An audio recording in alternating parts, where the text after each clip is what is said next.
Okay, guys, I have summer on the brain. I don't know about you. And I wanted to ask, when you think of the Polish seaside, what are the first things that come to mind? Loud pumping music.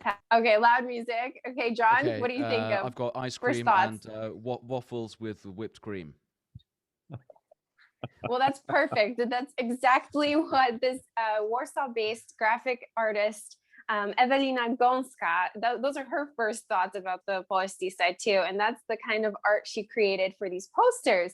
Incredible posters. You guys have to check them out on the First News. You have to look at the whole series.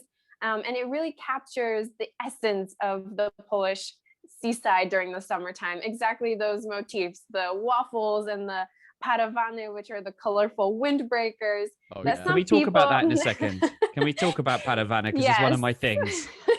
It's such a Polish thing. And if you notice, every house has a fence. So it's only natural that on the beach you have to fence yourself into, right?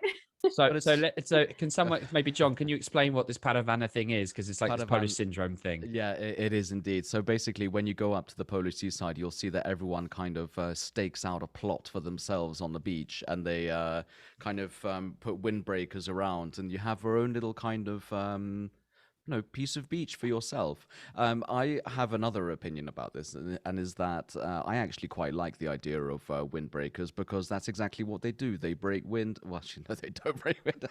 Well, that came out rather well, didn't it? But anyway, the thing is, like, if you do go up to the Baltic in the summer, you will realize that apart from it being extremely sunny and it is like you do have amazing spells of gorgeous weather, it does get a bit blustery.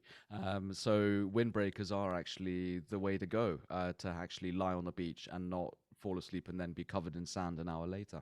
So I actually Yeah. quite like the idea of windbreakers. Although, yes, Paddy, you're right. You know, there are families out there who take it that one step too far and they have like 10 windbreakers. Get off my and get they off my make a beach. kind yeah, exactly. It's kind It's, of I guess it's like the break a fortress. it's like the Germans with Exactly. the towel, the cliche of German tourists beating the British tourists with the towels in the morning is the Polish equivalent. If you come to Poland, you'll see it. Exactly. So Monica, hang on. So this lady has done these for, she's just doing it for herself, or she's some kind of graphics designer, or she's doing it Yes, because she's getting she's paid for it? of course she's getting paid for it. She's a really great graphic designer. And if you don't want to buy a whole poster, there's also postcards, which I think are a super great idea. If you want to remember your summer holiday by the Baltic Sea, you can get a little postcard. And again, these are super colorful. I am personally a fan of Polish posters. I don't know if you know this, but Poland is absolutely, recognized as one of the best places for graphic, Oh yeah. posters.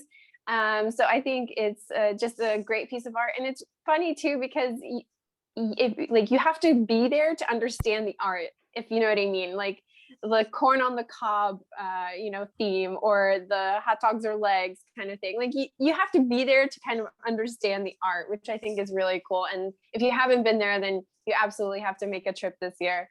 So you're going to go up this year then, Monica?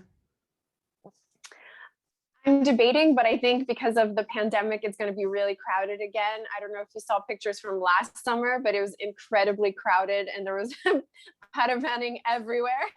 So it might be a little hard, but I think there are still some places that you can find that are quite deserted if you look hard yeah. enough, away from the Madding waffles and the crowd. loud The music. madding crowds. Yep. Monica, how can one avail oneself of either a poster or this little postcard?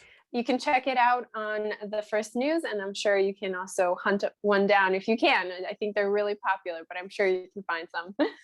Absolutely. Okay, so that was Monica Zielinski, our guest star, coming again. I think you're more popular than the actual hosts at the moment, Monica. Thank you very much, and we'll see you again for another episode of What's Up, Poland?